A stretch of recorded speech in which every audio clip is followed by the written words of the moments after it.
Sir कैसे हैं? ठीक है सर। सर बताइए कि भारत में इतना भ्रष्टाचारी है, इतना करप्शन है, इसके बारे में आपका क्या राय है? इसके फुल विवरण करके बताइए। हाँ सर, तो देखिए भारत में इतना ज्यादा करप्शन बढ़ रहा है, इतनी ज्यादा भ्रष्टाचारिया है कि आज जो हम आपको विस्तृत ज्ञान देंगे जिससे आपको आंख में पानी नहीं, आंख से खून बहेगा। तो चलिए हम लोग उसको जानते हैं। जल्द में ही न्यूज सुनने को मिल रहा है कि अरावली पर्वतमाला है जिसमें जितना भी 100 मीटर से नीचे का जितना भी पर्वत रहेगा उसको काट दिया जाएगा। अब सोचिए सर कि जिसे जहां अरावली पर्वत में 100 मीटर से नीचे वाला जितना जीव जंतु रह रहा होगा वो कहाँ जाएगा? हिरन हो, जिराफ हो, मोर हो, बाघ हो, कहाँ जाएगा सर? सोच के थोड़ा सा देखिए। जल्द में ही सुनने को मिला है कि दिल्ली में AQI जो 500 से पार हो चुका है। सर आपको जानकारी के लिए बता देते हैं कि अगर 100 AQI होगा तो आदमी अपना जान को हथेली पर लेकर चल रहा है। हर दिन दिल्ली का युवा, हर दिन दिल्ली के बुजुर्ग, हर दिन दिल्ली का बच्चा एक दिन में 18 सिगरेट पीने जितना धुआं ग्रहण कर रहा है। अब सोचिए कि इतना AQI प्रदूषित है लेकिन उस पर कुछ चर्चा नहीं हो रहा है। और यहाँ तक कि वहां के जो मुख्यमंत्री है, पता है AQI मशीन को क्या बोल रहे हैं कि ये टेम्परेचर है, ये टेम्परेचर मापने वाला मशीन है। अब सोचिए कि जिसको AQI क्या है वो नहीं पता है, वो दिल्ली जो देश की राजधानी है उसको चला रहा है। पानी में यूरेनियम मिलाया जा रहा है। फॉरेस्ट काटने में हम लोग सेकेंड स्थान पे आ गए हैं। जानते हैं फॉरेस्ट मतलब क्या सर? जितना भी पेड़ पौधा हो वो काटने में हम लोग सेकेंड स्थान पे आ गए हैं। यानी भारत ऐसा दूसरा देश जो अपने भारत का प्राकृतिक जिससे लोग जिंदा है उसको भी काटने में सेकेंड स्थान पे आ गया है। मिल्क में मिलावट हो रहा है, नदी में गंदगी फैला हुआ है लेकिन उसको साफ नहीं किया जा रहा है। जल्द में ही छठ घाट बनाया गया था जिसमें RO का पानी डालकर लोगों को गुमराह करने के लिए दिल्ली के जो मुख्यमंत्री साहिबा हुई वो ऐसा सिस्टम लाई कि देखिए हमारा जो यमुना का पानी है वो प्योर साफ हो चुका है। जबकि अगर अभी आप दिल्ली में जाकर देखिएगा तो यमुना में पानी कम, फेन ज्यादा दिखेगा। यानी प्रदूषित इतना है कि उसको साफ नहीं किया जा रहा है। उसके गाद से वहाँ नदी के अंदर जितने भी लोग, जितने भी जीव जंतु रह रहा है सारे के सारे बेचारे कलट रहे हैं, मर रहे हैं। उसके वजह से कितने परेशानियां हो रहा है लोगों को। लेकिन ये सब कब दिखेगा? ये सब उन लोगों को दिखेगा नहीं। उन लोगों का सिर्फ चाटुकारिता और हमारे देश की मीडिया जिसको ओरिजिनल इश्यूज पर चर्चा नहीं करेगा, वो चर्चा ये करेगा कि वंदे मातरम किसको गाना चाहिए। पेट्रोल में इथेनॉल मिलाया जा रहा है सर।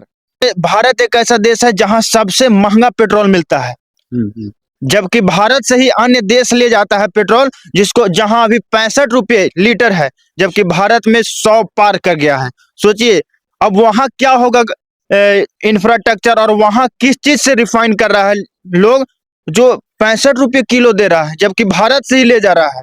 और यहाँ वैसा क्यों नहीं टेक्नोलॉजी है जिसकी वजह से भारत के लोग भी कम रुपया में पेट्रोल को खरीद पाए।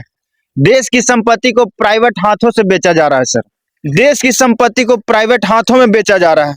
प्राइवेट हाथों का मतलब हो गया कि अडानी और अंबानी के हाथों बेच दिया जा रहा है। जैसे रेलवे हो गया, हवाई अड्डाएं हो गई, बड़ा बड़ा पार्क हो गया, बड़ा बड़ा इंफ्रास्ट्रक्चर जो भारत के लिए काम जो पहले सरकारी थी उसे प्राइवेट हाथों में बेच दिया जा रहा है। न्यूज चैनल जो है वो कॉमेडी बना रही है आज तक, और बड़े बड़े NDTV जैसे अंजना ओम कश्यप, उन लोग को कभी दिखेगा नहीं कि भारत में रियलिटी मुद्दा क्या है।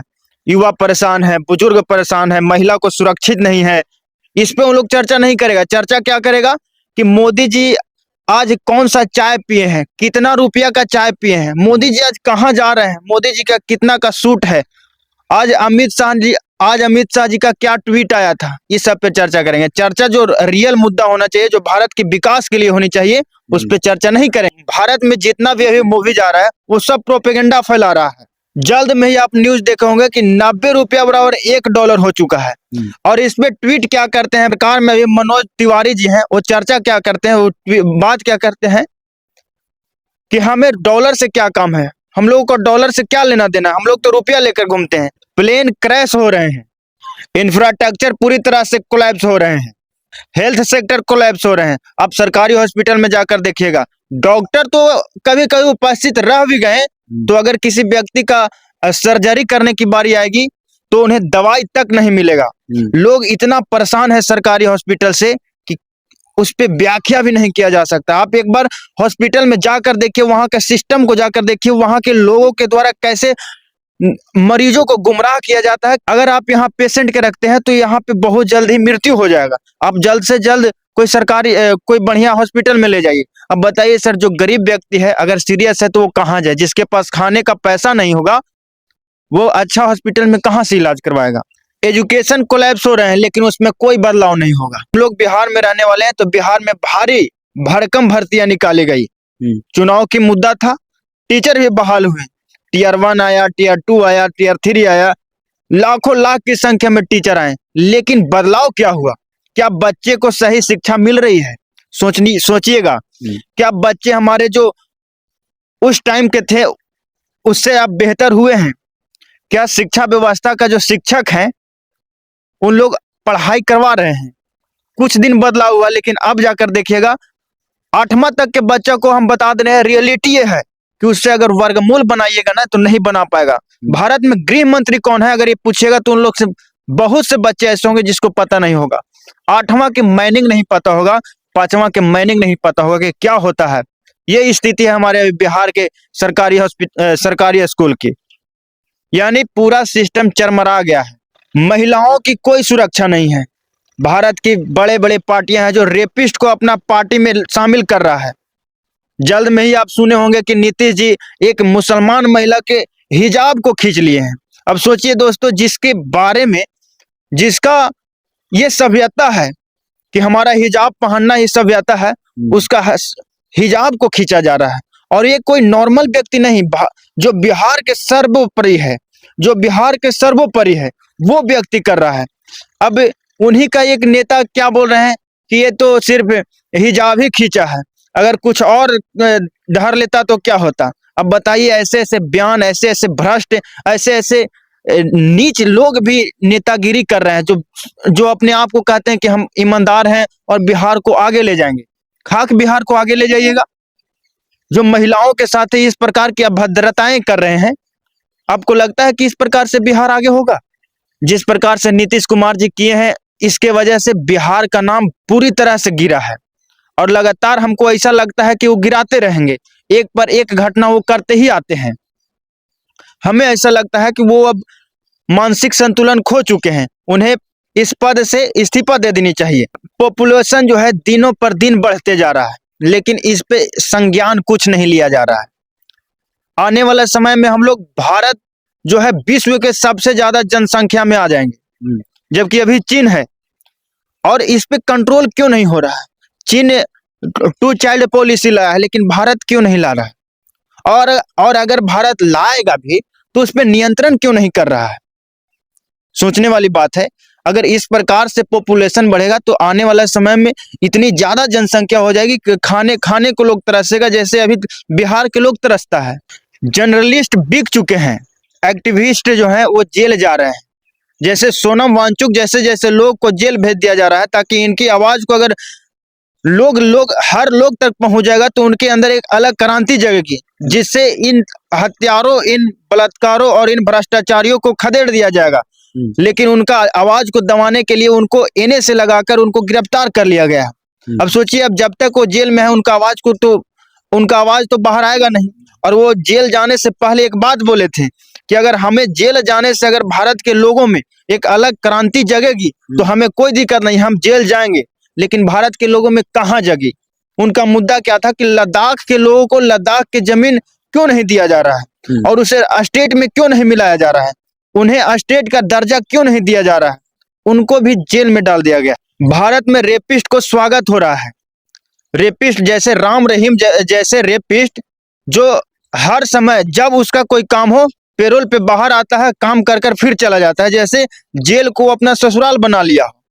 और भारत का इतना मजबूत संविधान को इस प्रकार से छेड़खानी किया जा रहा है कि उसका कोई हद ही नहीं है। जब राम रहीम जेल से बाहर आता है तो उसको इस प्रकार से स्वागत किया जाता है जैसे कोई बहुत बड़े ईमानदार और बहुत बड़े शिक्षक और बहुत बड़े वैज्ञानिक हो। उतना तो उन लोगों का भी स्वागत नहीं किया जाता है जितना एक रेपिस्ट को किया जा रहा है। संसद में रियल इश्यूज पे चर्चा नहीं हो रहे हैं। चर्चा किस पे हो रहा है कि वंदे मातरम किसको गाना चाहिए, किसको नहीं गाना चाहिए। आपको जानकारी के लिए बता देते हैं कि संसद को चलाने के लिए 1 मिनट का लाखों में पैसा लगता है और 1 दिन का करोड़ों में पैसा लगता है। और ये सब पैसा किसी के बाप का नहीं है, हमारे और आपके टैक्स के द्वारा दिया गया पैसा होता है, जिसको नेताओं ने इस प्रकार से अपना बाप का समझ के बैठा हुआ है कि उसे कुछ कहा ही नहीं जा सकता है। वंदे मातरम को फॉलो करना चाहिए तो उस पर पॉलिटिक्स किया जा रहा है। अमित शाह जी कहा करते थे और बीजेपी के नेताओं कहा करते थे कि अच्छे दिन आएंगे, लेकिन अच्छे दिन तो आए, लेकिन किनका आए? अडानी और अंबानी का, नेताओं का, अपराधियों का और ढोंगी बाबाओं का। और अच्छे दिन लाने की बात किनको करते थे? हर किसान, हर युवा, हर बेरोजगार, हर महिला, हर बच्चे, इन लोग का कहा जाता था कि अच्छे दिन आएंगे। लेकिन आपसे ही पूछ रहे हैं, अच्छे दिन आए क्या?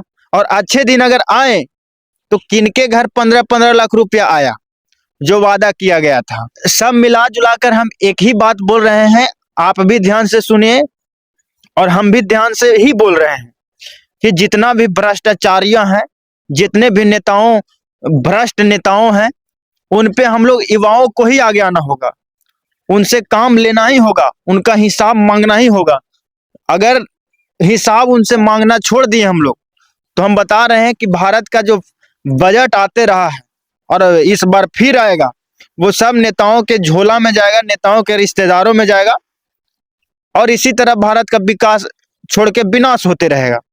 इसीलिए युवाओं को साथ आना चाहिए और भारत में विकास के लिए मांग करनी चाहिए। बिहार में सबसे बड़ी मुद्दा है बेरोजगारी।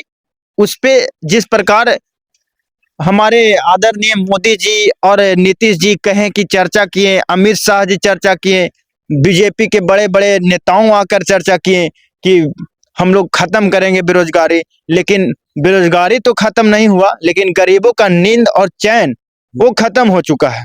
जैसे जल्द में ही बुलडोजर अनेकों शहर में चलते दिखा है और इसका ये बोल दिया जा रहा है कि बिहार में इंफ्रास्ट्रक्चर, बिहार में कंपनियां आने से पहले बिहार की रोड साफ होनी चाहिए। बिल्कुल रोड साफ होनी चाहिए, लेकिन उनका भी घर साफ होना चाहिए जो बड़े नेता हैं और वो सरकारी जमीन पे रह रहे हैं। उनका भी साफ होना चाहिए जो करप्शन से अपना घर को बनाए हैं। उनका भी साफ होना चाहिए जो हर युवाओं के हक को मारकर अपना घर को बनाए हैं। तो हर युवा एक साथ होना चाहिए। और अब बाकी बहुत धन्यवाद जो ग्रामीण दर्पण के टीम हमारे पास आया, हम जो हमारा राय था वो लेने का प्रयास किए। बाकी अगर किसी प्रकार से हमारे शब्दों से किसी को ठेस पहुंचा हो तो उसके लिए सॉरी, माफ कीजिएगा। बाकी जो हमारा संज्ञान था वो रियलिटी है।